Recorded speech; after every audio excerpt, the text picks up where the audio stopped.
Future సిటీలో global summit close అయింది. ఈ నెల 8-9న డెలిగేట్స్తో జరిగిన సమ్మిట్ 10 నుంచి 13 వరకు ప్రజలను అనుమతించారు అధికారులు.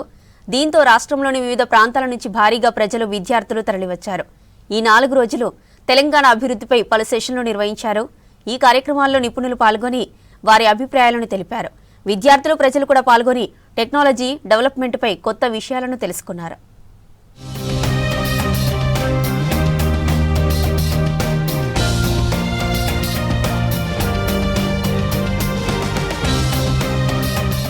ఈ నెల 8న governor Jishnudev Varma Telangana rising global summit ను ప్రారంభించారు. 9న తెలంగాణ రైజింగ్ 2047 విజన్ డాక్యుమెంట్ ను ఆవిష్కరించారు.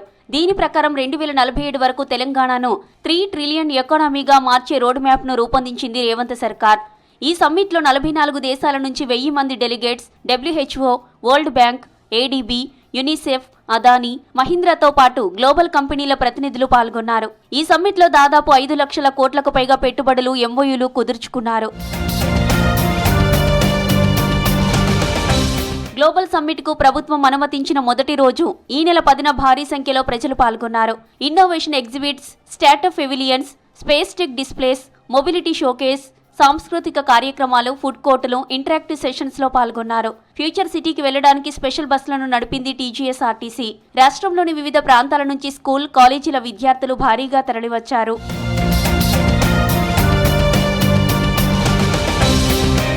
గ్లోబల్ సమ్మిట్ రెండో రోజు discover Telangana, cultural heritage and next gen tourism అనే అంశంపై సెషన్ నిర్వహించారు.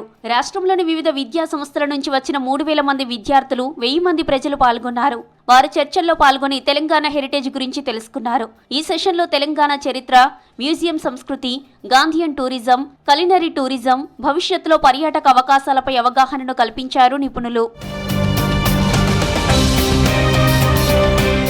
గ్లోబల్ సమ్మిట్ 3వ రోజున ఎమర్జింగ్ టెక్నాలజీస్ థీమ్తో కార్యక్రమం నిర్వహించారు. రియల్ లైఫ్లో రిజిలియన్స్ సెషన్లో చర్చించారు. వేగంగా మారుతున్న టెక్నాలజీ, ప్రపంచంలో రిజిలియన్స్ ప్రాముఖ్యత, వ్యక్తిగత, వృత్తి జీవితంలో ఎదురయ్యే ఒత్తిడులు, సవాళ్లను ఎదుర్కోవడం, AI, ML వంటి టెక్నాలజీకి సిద్ధం కావడం లాంటి అంశాలపై చర్చించారు. ఈ సెషన్లో విద్యార్థులు ప్రశ్నలు అడిగి ప్యానెల్తో మమేకమయ్యారు. నిపుణులు విద్యార్థులతో ఇంటరాక్టివ్ అయి అడిగిన ప్రశ్నలకు సమాధానాలు చెప్పారు. 4వ రోజు వ్యవసాయం, గ్రామీణ రూపాంతరం అనే థీమ్ తీసుకున్నారు. ప్రస్తుత వ్యవసాయ విధానాల నుంచి భవిష్యత్తు సమృద్ధి, రైతుల ఆదాయం పెంపు చేయడానికి వ్యూహం లాంటి అంశాలపై చర్చించారు. వ్యవసాయ రంగ నిపుణులు సెషన్లో పాల్గొని వారి అభిప్రాయాలను చెప్పారు. రైతుల ఆదాయాన్ని పెంచే దిశగా రేర్ వ్యూహం అమలు చేయడం, సస్టైనబుల్ వ్యవసాయ విధానాలు, అగ్రిటెక్ వినియోగం, మార్కెట్ లింకేజెస్, రైతు సంఘాల బలోపేతం వంటి అంశాలపై చర్చించారు నిపుణులు. ఈ సెషన్లో 5000 మంది ప్రజలు పాల్గొన్నారు. ఈ నెల 10 నుంచి 13 వరకు గ్లోబల్ సమ్మిట్కు ప్రజలను అనుమతించడంతో భారీగా తరలివచ్చారు విద్యార్థులు, ప్రజలు. తెలంగాణ భవిష్యత్తు ప్రణాళికలు, న్యూ టెక్నాలజీ, ఉద్యోగ అవకాశాల గురించి తెలుసుకున్నామని తెలిపారు విద్యార్థులు.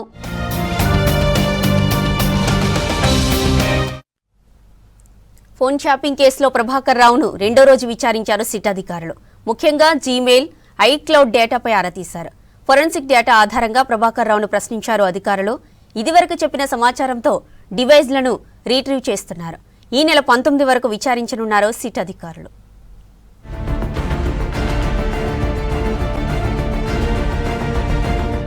ఫోన్ ట్యాపింగ్ కేసులో సిట్ అధికారులు దూకుడు పెంచారు. ఈ కేసులో రెండో రోజు ప్రభాకర్ రావును విచారించారు. మొదటి రోజు 6:30 గంటల ఎంక్వైరీ చేశారు అధికారులు. విచారణ ముగిసిన తర్వాత జూబ్లీహిల్స్ పోలీస్ స్టేషన్లోనే రాత్రి ఉన్నారు. ప్రభాకర్ రావుకు సంబంధించిన 5 iCloud, 5 జీమెయిల్ ఖాతాల్లోని డేటాపై సిట్ అధికారులు ఫోకస్ పెట్టారు. గతంలో 4 జీమెయిల్ ఖాతాలు, iCloud కు సంబంధించిన 2 ఖాతాల పాస్వర్డ్లను గుర్తించారు.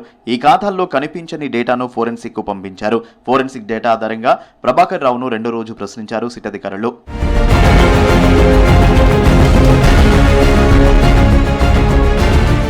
సింక్ అయిన డేటా కోసం యాపిల్, జీమెయిల్ కంపెనీల నుంచి సమాచారం సేకరిస్తున్నారు సిట్ అధికారులు. వ్యక్తిగత సమాచారం మాత్రమే డివైస్ నుంచి తొలగించారని సిట్ అధికారులకు తెలిపారు ప్రభాకర్ రావు. రెండో రోజు సిట్ విచారణలో ఫోన్ ట్యాపింగ్ కోసం డేటా ఎలా సేకరించారు, ఎవరిచ్చారనే అంశాలపై ప్రశ్నించారు సిట్ అధికారులు. ఎలాంటి పరికరాలు ట్యాపింగ్ ఉపయోగించారనే కీలక అంశాలపై ఆరా తీస్తున్నారు సిట్ అధికారులు.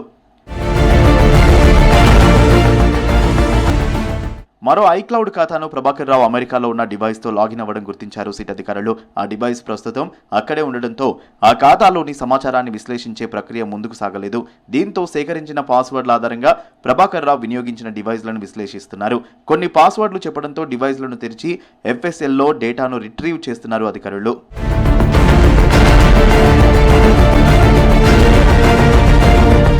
సుప్రీంకోర్టు ఆదేశాలతో ప్రభాకర్ రావును ఈ నెల 19 వరకు పోలీస్ కస్టడీలోనే ఉంచి విచారించనున్నారు సిట్ అధికారులు.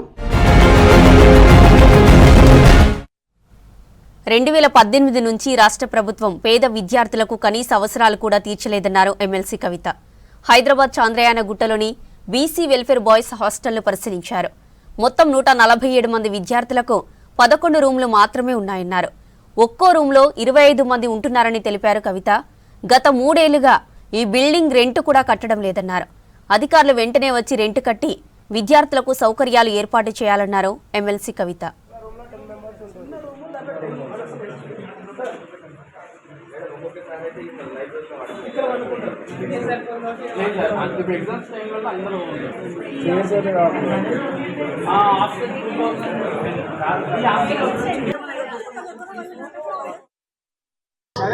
ప్రజలకు ఉండేటటువంటి సమస్యలను ప్రభుత్వం దృష్టికి తీసుకెళ్లి ప్రభుత్వం మీద ఒత్తిడి పెంచి ఆ సమస్యలను పరిష్కరించడానికి యాత్ర చేపట్టడం జరిగింది. గత 5 రోజులుగా హైదరాబాద్ మహానగరంలో తిరుగుతూ ఉన్నాం. ఇది 4వ రోజు. ఇవాళ చాంద్రాయణగుట్ట కాన్స్టిట్యున్సీకి వచ్చినాం. ఈ చాంద్రాయణగుట్ట కాన్స్టిట్యున్సీలో బీసీ వెల్ఫేర్ హాస్టల్ ఉంది. మరి బీసీ బాయ్స్ వెల్ఫేర్ హాస్టల్ ఎట్లా ఉందో చూద్దామని వెళ్ళినాం. 11 రూములు ఉన్నాయి. 147 మంది పిల్లలు ఉన్నారు. చాలా చాలా భయంకరమైన పరిస్థితి ఉంది. నిద్రపోవడానికి కనీసం ఒక బెడ్షీట్ కూడా ప్రభుత్వం నుండి రాలేదు. 2018 నుండి కూడా పిల్లలే కొట్లాడి కలెక్టరేట్లో ధర్నా చేస్తే కొత్త బిల్డింగ్లోకి రెంట్కి మార్చారు. మార్చినటువంటి బిల్డింగ్ కూడా 11 రూమ్లు ఉన్నాయి. 147 మంది ఉన్నారు. ఒక్కొక్క రూమ్లో 25 మంది ఉన్నారు పిల్లలు. చాలా భయంకరమైన ఇబ్బందులు ఉన్నాయి. నేను బీసీ వెల్ఫేర్ మంత్రి గారిని, ముఖ్యమంత్రి గారిని డిమాండ్ చేస్తూ ఉన్నాను. తక్షణమే ఇంత చలికాలంలో నేల మీద నిద్రపోతున్నటువంటి ఈ బీసీ బిడ్డల గురించి ఆలోచన చేయండి. ఇమీడియట్గా బంక్ బెడ్స్ ఇవ్వండి. లైబ్రరీ చూసినాము, అందులో అయితే ఒకటంటే ఒక పుస్తకం కూడా లేదు, ఒక ర్యాక్ కూడా లేదు. ఘోరమైన పరిస్థితి ఉన్నది. ఒక ఫుడ్ తప్పితే ఇంకా ఎటువంటి ఫెసిలిటీ లేదు. కాబట్టి మిమ్మల్ని నేను డిమాండ్ చేస్తూ ఉన్నాను, ఇమీడియట్గా చేయండి. మీరు చేయని పక్షంలో మేము ఒక సంస్థగా మేము యాక్షన్ తీసుకోవచ్చు, మేము చేయొచ్చు. కానీ మేము చేయడం వల్ల కొంతమందికే సహాయం అవుతుంది. ప్రభుత్వం నుండి చేస్తే అందరికీ సహాయం అవుతుంది. కాబట్టి ప్రభుత్వాన్ని డిమాండ్ చేస్తున్నా, ఒక్కసారి బీసీ వెల్ఫేర్ హాస్టల్స్ చెక్ చేయండి అన్ని వెళ్ళి. ఇటువంటి పరిస్థితి ఉంటే ఇంత చలికాలంలో పరుపు లేకుండా బెడ్షీట్ లేకుండా పిల్లలు ఎట్లా ఉంటారన్న విషయాన్ని ఆలోచించండి. వీళ్ళే మన ఫ్యూచర్. వీళ్ళ కోసం స్టెప్ తీసుకోవాలని నేను గౌరవ ముఖ్యమంత్రి గారిని డిమాండ్ చేస్తూ ఉన్నాను. బీసీలకు 42% రిజర్వేషన్లు అమలు చేయడంలో కాంగ్రెస్, బీఆర్ఎస్, బీజేపీ పార్టీలు మోసం చేశాయన్నారు తెలంగాణ రాష్ట్ర మేధావుల forum chairman retired IAS Chiranjeevulu. MPTC, ZPTC ఎన్నికల్లో బీసీలకు 42% రిజర్వేషన్లకు చట్టబద్ధత కల్పించేందుకు రాజకీయ పార్టీలు కృషి చేయాలని డిమాండ్ చేశారు. గ్రామ పంచాయతీ ఎన్నికల్లో బీసీలు జనరల్ స్థానాల్లో పోటీ చేసి 50% పైగా సర్పంచ్ స్థానాలు గెలుచుకున్నారని తెలిపారు. 42% రిజర్వేషన్లు సాధించే వరకు ఉద్యమం కొనసాగిస్తామని చెప్పారు బీసీ నేతలు.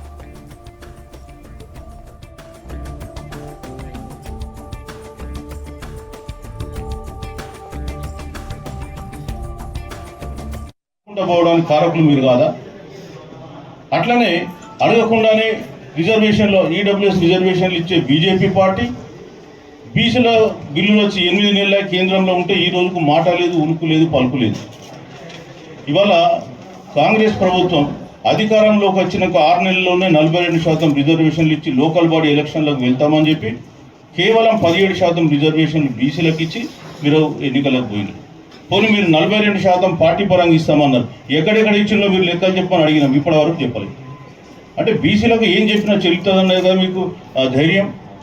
బీసీలు అంటే కేవలం ఓటు బ్యాంకు, వాళ్ళకి ఏం చేయకపోయినా మాకేం కాదు అనేటువంటి మీకు ధైర్యం అంతే కదా మీకుంది. బీసీలతో ఆడుకోవడమే మీ నైజం కదా. అందుకే వాళ్ళ బీసీలు సంఘటితమై మరి వాళ్ళ ఎన్నికలలో దాదాపు 48% వాళ్ళు గెలుచుకున్నారు. సో మరి ఈ సందర్భంగా ఈ తొలి విడతలో గెలిచినటువంటి బీసీ సర్పంచులకు, వార్డు మెంబర్లందరికీ కూడా మేము బీసీఐఎఫ్ అదేవిధంగా బీసీ పొలిటికల్ ఫ్రంట్ తరఫున రాష్ట్రపతి ద్రౌపది ముర్ము శీతాకాల విడిదికి ఈ నెల 17న హైదరాబాద్కు రానున్నారు. 21వ తేదీ వరకు ఇక్కడే బస చేస్తారని ఇప్పటికే అధికార వర్గాలు తెలిపాయి. దీంతో రాష్ట్రపతి భవనాన్ని అంగరంగ వైభవంగా ముస్తాబు చేస్తున్నారు. ఇక మరోవైపు రాష్ట్రపతి నిలయం పరిసర ప్రాంతాల్లో పాములు, కోతులు, తేనెటీగలు పట్టుకునేందుకు ప్రత్యేక బృందాలను ఏర్పాటు చేసింది రాష్ట్ర సర్కార్. ఈ నెల 17న రాష్ట్రపతి ద్రౌపది ముర్ము హైదరాబాద్కు వస్తున్నారు. దీంతో కట్టుదిట్టమైన భద్రత ఏర్పాటు చేస్తున్నారు పోలీసులు.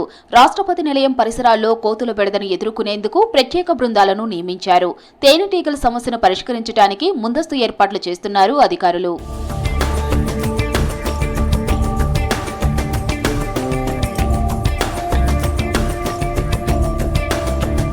24 గంటలు స్నేక్ క్యాచర్ టీంని అందుబాటులో ఉండేలా చూస్తోంది రాష్ట్ర ప్రభుత్వం. దీనికి సంబంధించి ఏర్పాట్లపై ఇప్పటికే సీఎస్ ఉన్నతాధికారులతో సమీక్షించారు.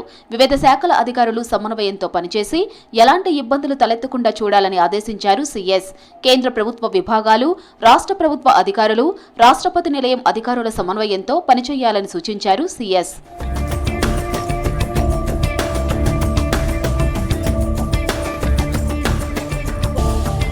రాష్ట్రపతి వచ్చి వెళ్లిపోయే వరకు ట్రాఫిక్ ఆంక్షలు విధిస్తామని తెలిపారు పోలీసులు. రాష్ట్రపతి భవన్కు ఇన్వైటెడ్ గెస్టులను మాత్రమే అనుమతిస్తామన్నారు అధికారులు. రాష్ట్రపతి షెడ్యూల్ను బట్టి ఆయా రూట్లలో ట్రాఫిక్ అడ్వైజరీని రిలీజ్ చేయనున్నారు పోలీసులు. మేడ్చల్ జిల్లా నాగోల్లోని భవ్య గ్రామర్ స్కూల్లో సైన్స్ ఫేర్ నిర్వహించారు. 2 రోజులు జరిగిన ఈ కార్యక్రమానికి పేరెంట్స్, విద్యార్థులు అటెండ్ అయ్యారు. విద్యార్థులు తయారు చేసిన నమూనాలు అందరినీ ఆకట్టుకున్నాయి. ఈ కార్యక్రమంలో భాగంగా తెలంగాణ సంస్కృతి ఉట్టిపడేలా బతుకమ్మ బోనాలు చేసి ఆటపాటలతో అలరించారు విద్యార్థులు.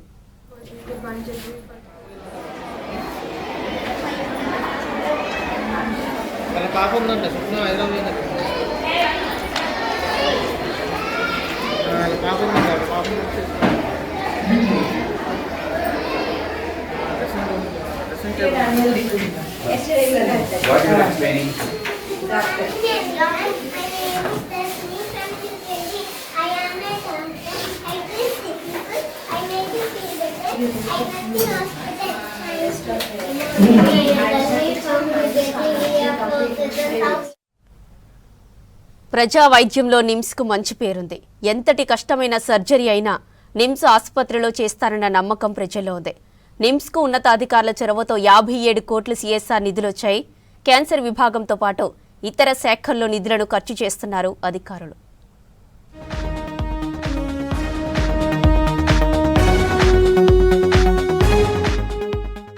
నిమ్స్ హాస్పిటల్ కి సీఎస్ఆర్ ఫండ్స్ వెల్లువెత్తాయి.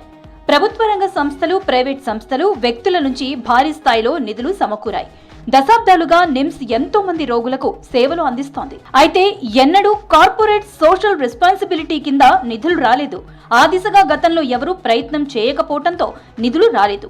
అయితే నిమ్స్ డైరెక్టర్ డాక్టర్ బీరప్ప చొరవతో పెద్ద పెద్ద కంపెనీలతో పాటు అనేక సంస్థలు, వ్యక్తుల నుంచి నిమ్స్ కి 57 కోట్ల రూపాయల నిధులు సమకూరాయి.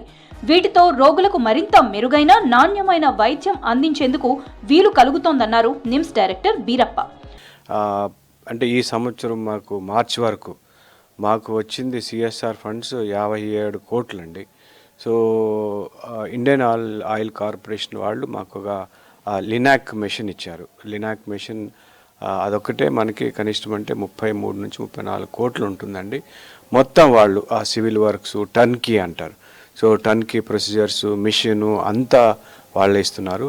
సో మోస్ట్లీ ఇంకొక 1 or 2 monthsలో ఆ వర్క్ అంతా అయిపోతుంది. మిషన్ ఆల్రెడీ వచ్చేసింది. సో అది చాలా important for Nizam institute of medical సైన్సెస్కి. నిమ్స్ హాస్పిటల్ కి 2024-25 ఆర్థిక సంవత్సరానికి మొత్తం 57.5 కోట్ల సిఎస్ఆర్ నిధులు సమకూరాయన్నారు బీరప్ప. ఇందులో ఓఎన్జీసీ 30 కోట్ల రూపాయల నిధులు ఇచ్చిందన్నారు. ఈ నిధులతో క్యాన్సర్ రోగులకు రేడియేషన్ కోసం ఉపయోగించే లైనర్ పరికరాన్ని కొనుగోలు చేశామన్నారు. వచ్చిన నిధులతో auditorium renovation, stimulation skill lab, spinal endoscopy system, paediatric neurology unit ఏర్పాటు చేశామన్నారు. హాస్పిటల్లో రోగులకు మౌలిక వసతులను కల్పిస్తున్నామన్నారు నిమ్స్ డైరెక్టర్ బీరప్ప. అలాగే మా సిటీ సర్జరీ ఒక ఇంటెన్సివ్ కేర్ యూనిట్ కానీ ఒక 2 కోట్లు పెట్టి చాలా బ్రహ్మాండంగా ఐసీయూని రెనోవేట్ చేసి ఇచ్చారు. ఇది కాకుండా మనకు నోవోటెల్ హోటల్ నుంచి వాళ్ళు ఒక 85 లక్షలతోటి మా డిపార్ట్మెంట్కి ఒక లాప్రోస్కోపిక్ యూనిట్ ఒకటి ఇచ్చారు. హడ్కో వాళ్ళు ఇచ్చారు. అలాగే ఇప్పుడు రాబోయే ఈ నెలలో మనకి మన గవర్నమెంట్ డిపార్ట్మెంట్ ఫారెస్ట్ డిపార్ట్మెంట్ నుంచి ఒక 15 లక్షల వర్త్ ఆఫ్ బగ్గీస్ 2 ఇవ్వబోతున్నారు. హడ్కో సంస్థ 94.7 లక్షల నిధులు ఇవ్వగా సర్జరీ పరికరాలు కొనుగోలు చేశామన్నారు NIMS director Beerappa. AMCU renovation, endoscopy unit, furniture, RO ప్యూరిఫైయర్లు, ఫౌంటైన్ రెనోవేషన్ చేశామన్నారు. Green dialysis initiation, laparoscopy unit, creek renovation, golf carts ఏర్పాటు చేశామన్నారు. రాష్ట్రంలోని వివిధ కంపెనీలు నిమ్స్ కి ఫండ్స్ ఇచ్చాయన్నారు బీరప్ప. మేజర్ ఒకటి మనకి ఇప్పుడు రేడియేషన్ ఆంకాలజీ క్యాన్సర్కి సంబంధించి వచ్చింది కాబట్టి అది మేజర్ అని చెప్పాలి. పేషెంట్స్కి ఇప్పుడు క్యాన్సర్ ట్రీట్మెంట్ అంతా దానివల్ల లినాక్ వల్ల జరుగుతుంది.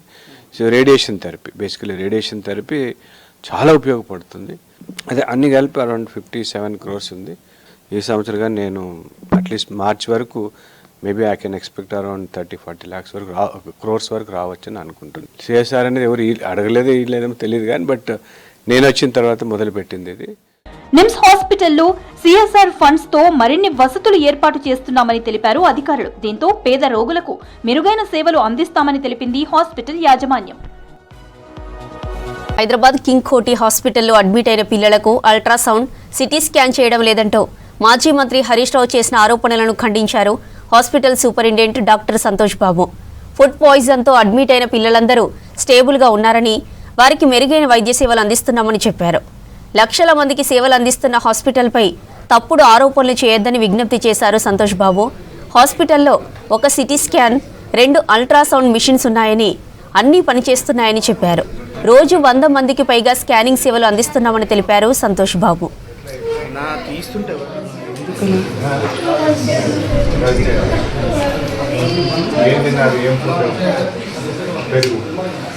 థర్స్డే నైట్ పెరుగు తిన్నాక ఇబ్బంది అయిందా? మరి ఎప్పుడు వచ్చారు హాస్పిటల్? నైట్ అంతా మీరు పెయిన్తో ఉన్నారా? లింగంపల్లి మైనార్టీ హాస్టల్ నుంచి 16 మంది పిల్లలు, 10 నుంచి 15 సంవత్సరాల వయసున్న పిల్లలు కింగ్కోటి హాస్పిటల్కి తీసుకొచ్చారు. వాళ్ళకు వామిటింగ్స్, లూజ్ మోషన్లు, స్టమక్ పెయిన్ అనే కంప్లైంట్స్తో వచ్చారు. వెంటనే మనకు paediatric King Koti hospital team plus మన దగ్గర ఉన్నటువంటి నర్సింగ్ టీము, క్యాజువాలిటీ ఎమర్జెన్సీ వార్డులో వాళ్ళందరినీ ఎగ్జామిన్ చేసి వాళ్ళకు డిహైడ్రేషన్ ఉంది, ఇన్ఫెక్షన్ ఉంది అని చెప్పి గమనించి వెంటనే వాళ్ళకు డిహైడ్రేషన్ కరెక్ట్ చేసి ఇన్ఫెక్షన్ కావాల్సినటువంటి మెడికేషన్స్ ఇచ్చి వాళ్ళందరినీ స్టెబిలైజ్ చేసిన తర్వాత వాళ్ళని పీడియాట్రిక్ వార్డుకు షిఫ్ట్ చేయడం జరిగింది. సో ఈరోజు ఉదయం మళ్ళీ ఒక 4 పిల్లలను తీసుకొచ్చారు. వాళ్ళకి కూడా same vomitings, loose motions, stomach pain complaints ఉన్నాయి. వాళ్ళకు కూడా డిహైడ్రేషన్ ఉంది. ఆ డిహైడ్రేషన్ను వెంటనే వాటి కరెక్షన్ చేసి వాళ్ళను కూడా స్టెబిలైజ్ చేసి వాటికి షిఫ్ట్ చేశారు. ఈ 20 మందికి కావాల్సినటువంటి అవసరం ఉన్నటువంటి బ్లడ్ టెస్టులు మరియు అల్ట్రాసౌండ్ స్కాన్లు చేశారు. వాళ్ళందరికీ మేము చేసినటువంటి ఈ పిల్లలు చేసినటువంటి అల్ట్రాసౌండ్ స్కాన్ యొక్క రిపోర్ట్లు మా దగ్గర కొద్దిమంది అల్ట్రాసౌండ్ స్కాన్ పనిచేయట్లేదు అన్నటువంటి ఆరోపణలు చేస్తున్నారు. అవి అవాస్తవాలు. కింగ్కోటి హాస్పిటల్లో 2 అల్ట్రాసౌండ్ మిషన్లు ఉన్నవి. మేము రోజుకు సగటున 80 నుంచి 100 మందికి అల్ట్రాసౌండ్ స్కాన్ చేస్తున్నాము. శుభకార్యాలకు, వేడుకలకు సన్నాయి మేళం తప్పనిసరి. హిందూ సాంప్రదాయంలో డోలు, సన్నాయి మంగళకరమైన వాయిద్యాలు. నాదస్వరం, డోలు పేరు చెప్పగానే పురుషులే గుర్తుకొస్తారు. అందుకు భిన్నంగా మగవారికి ధీటుగా డోలు, సన్నాయిని వాయిస్తున్నారు మహిళలు. హైదరాబాద్లో నాదస్వరం, డోలు నేర్చుకుంటూ అందరిలో ప్రత్యేకంగా నిలుస్తున్నారు అమ్మాయిలు.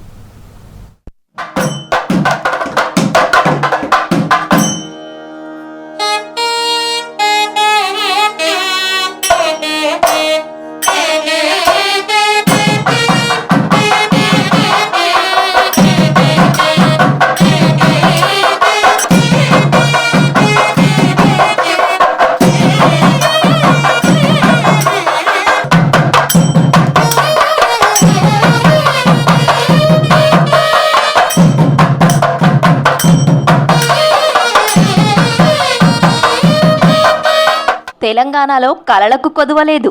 ఎంతో మంది కళాకారులకు పుట్టినిల్లు ఈ నెల.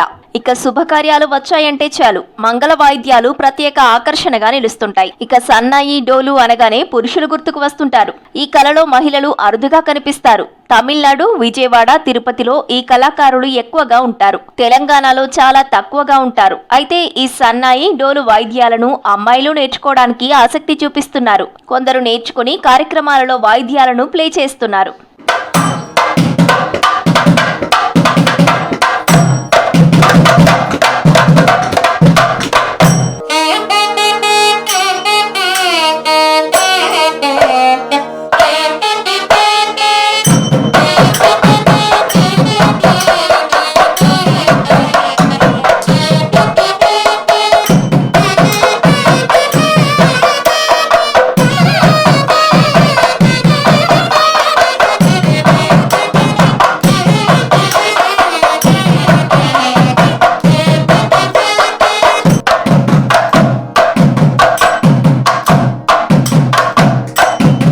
వైద్య కళలో సత్తా చాటుతున్నారు అమ్మాయిలు. పెళ్లిళ్లు, పండగలు, దేవుడి కళ్యాణం, ఇతర శుభకార్యాల్లో సన్నాయి మేళం వాయిస్తున్నారు. ఈ కళను నేర్చుకుని అందరి మన్ననలు పొంది 10 మందికి నేర్పుతున్నారు. నాదస్వరం నేర్చుకోవడానికి కష్టంగా ఉన్నా ఇష్టంగా చేస్తున్నామంటున్నారు కళాకారులు.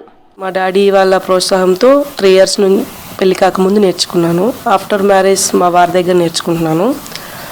సో నేను చాలా ఈవెంట్స్కి వెళ్తుంటాము, దేవుడు కార్యక్రమాలు, పెళ్ళిళ్ళు అట్లా కార్యక్రమాలు చేస్తుంటాము. ఒక ప్రౌడ్గా ఉంటుంది, ఇక లేడీస్ అయ్యుండి మేము కూడా వాయిస్తాము అనే ఒక ప్రౌడ్గా వాయిస్తున్నాము. ఏదైనా నేర్చుకోవాలంటే కష్టమే కదండి, కష్టం అనిపిస్తుంది.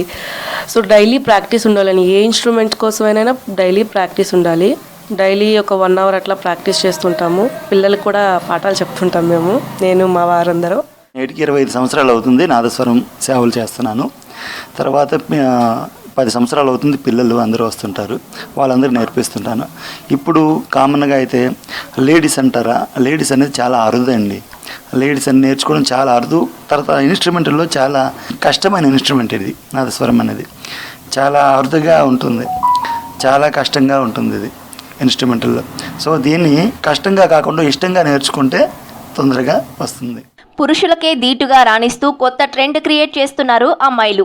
చదువుతో పాటు సన్నాయి, డోలు నేర్చుకుంటున్నారు. కొందరు వారసత్వంగా వచ్చిన కళగా నేర్చుకుంటే మరికొందరు ప్రత్యేకంగా ఉండాలని ట్రైనింగ్ తీసుకుంటున్నారు. ఈ కష్టమైన కళను నేర్చుకోవడానికి ఎక్కువ సాధన చేస్తున్నామని తెలిపారు సన్నాయి కళాకారులు. నాకన్నా ముందు ఇంకా వేరే జనరేషన్ వాళ్ళు ఉండేవాళ్ళు. వాళ్ళు నేర్చుకొని ఇప్పుడు గొప్ప గొప్ప స్థాయిలో ఉన్నారు. ఇంకా వాళ్ళు ఎన్నో రంగాల్లో రాణిస్తూ ఎంచక్కా వాళ్ళు అవార్డులు అందుకుంటూ ఇంకా ఉన్నత స్థాయిలో ఉన్నారు. అందుకని వాళ్ళని చూసి మేము ఇన్స్పైర్ అయ్యి ఇవి ఎంచుకున్నాము. ఈ ఇన్స్ట్రుమెంట్ని చూస్ చేసుకోవడానికి అయితే కారణం, ఎక్కువ మహిళలు ఎందుకు ఉండరంటే వాళ్ళు ఏమని ఫీల్ అవుతారు, లైక్ బుగ్గల నొప్పులు రావడం, బ్రీతింగ్ ప్రాబ్లమ్స్ రావడం, స్టమక్ పెయిన్స్ రావడం, వాళ్ళు ఎలా ఫీల్ అవుతారు. బట్ అది ఏం ఉండదు. ప్రాక్టీస్ చేసే కొద్దీ అన్నీ పోతూ ఉంటాయి, ఏం అనిపించదు. ఇందులో రాణిస్తే చాలా హ్యాపీగా ఉండొచ్చు. నేను నాదస్వరం 1 ఇయర్ నుంచి నేర్చుకుంటున్నాను. ఎందుకు నేర్చుకోవాలనుకుంటున్నానంటే మా మమ్మీ నాదస్వరంలోనే ఉంది. మా మమ్మీ మంచిగా పొజిషన్లోకి వెళ్ళింది. సో అందుకని నేను కూడా పెద్దయినాక ఒక మంచి పొజిషన్కి రావాలని నాదస్వరం నేర్చుకుంటున్నాను. స్టార్టింగ్లో కొంచెం కష్టంగా ఉండేది, ఇప్పుడు మాత్రం కొంచెం ఈజీగానే ఉంది. చాలా ప్రౌడ్ ఫీల్ అవుతాను మా మమ్మీ వాళ్ళతో, ఇంకా దాక్షాయినితో వాయించేటప్పుడు. సన్నాయితో పాటు పలువురు డోలు వాయిస్తూ తమ ప్రతిభను చాటుతున్నారు మహిళలు. ఆధ్యాత్మిక, సాంస్కృతిక కార్యక్రమాలలో పాల్గొంటున్నారు. డోలు బరువును మోస్తూ దరువు వేయాల్సి ఉంటుందన్నారు కళాకారులు. నేర్చుకునే సమయంలో చేతివేలు నొస్తాయని, ప్రతిరోజు సాధన చేస్తుంటే అలవాటు అవుతుందన్నారు మహిళలు. 3 ఇయర్స్ నుంచి డోలు నేర్చుకుంటున్నాను. మా మామయ్య నాకు నేర్పిస్తూ ఉండేవారు. మా మామయ్య ఇలా చాలామంది నేను చూశాను డోలు. వాళ్ళు హై స్టేజ్కి వెళ్ళేటప్పటికి నాకు కూడా కొద్దిగా ఇన్స్పైర్ అయ్యాను నేను. వాళ్ళు అంత హాయిలో ఉన్నారు కదా, దీంట్లో మంచి లైఫ్ ఉంది, సో మనం కూడా తీసుకుంటే కొద్దిగా బాగుంటుందని తీసుకున్నాను. స్టార్టింగ్లో అంటే ఇది చాలా వెయిట్ ఉంటుంది, కొద్దిగా అన్ఈజీగా అనిపించేది. అలా ప్రాక్టీస్ చేస్తున్న కొద్దిగా బాగానే అనిపించింది. స్టార్టింగ్లో పెయిన్ వస్తూ ఉండేది, కొద్దిగా ఎఫెక్ట్ అయింది. దాని తర్వాత ప్రతిరోజు ప్రాక్టీస్ చేసే కొద్దీ మంచిగా అయింది. స్టార్టింగ్లో అయితే చాలా కష్టంగా ఉంది. సో ప్రాక్టీస్ చేస్తున్న కొద్దీ కష్టం అనేది ఈజీగా అయింది. అక్కడ నేను వాయించేటప్పుడు అందరూ వచ్చి, అంటే నువ్వు చాలా బాగా వాయిస్తున్నావు, నువ్వు ఎన్ని ఇయర్స్ నుంచి నేర్చుకుంటున్నావు అని అడిగేవాళ్ళు. నేను వాళ్ళకి ఆన్సర్స్ చెప్పి అందరి ముందు వాయించేసరికి నాకు కొంచెం స్టేజ్ ఫియర్ ఉంది. అందరూ వచ్చి అడిగేటప్పుడు నాకు ప్రౌడ్గా అనిపించింది. అట్లనే నన్ను చూసి మా పేరెంట్స్కి ప్రౌడ్గా ఫీల్ అయ్యారు. సాంప్రదాయ కళలైన డోలు, సన్నాయి కళలను ప్రదర్శించడానికి పురుషులతో సమానంగా పోటీ పడుతున్నారు మహిళలు.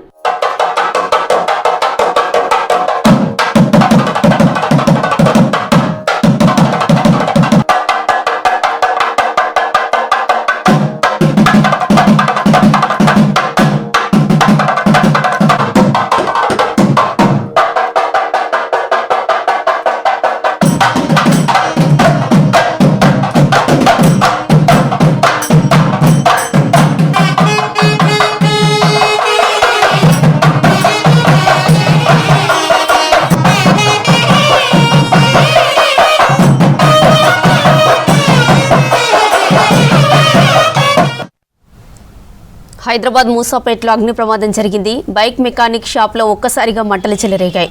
దీంతో వెంటనే అగ్నిమాపక సిబ్బందికి సమాచారం అందించారు స్థానికులు. ప్రమాద స్థలానికి చేరుకొని మంటలను అదుపులోకి తీసుకొచ్చారు ఫైర్ సిబ్బంది.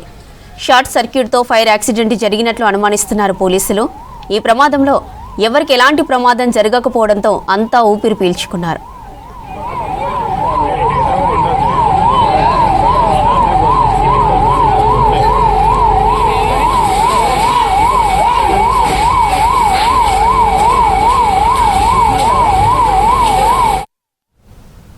ఇవి Hamara Hyderabad updates. Stay tuned to V6 news.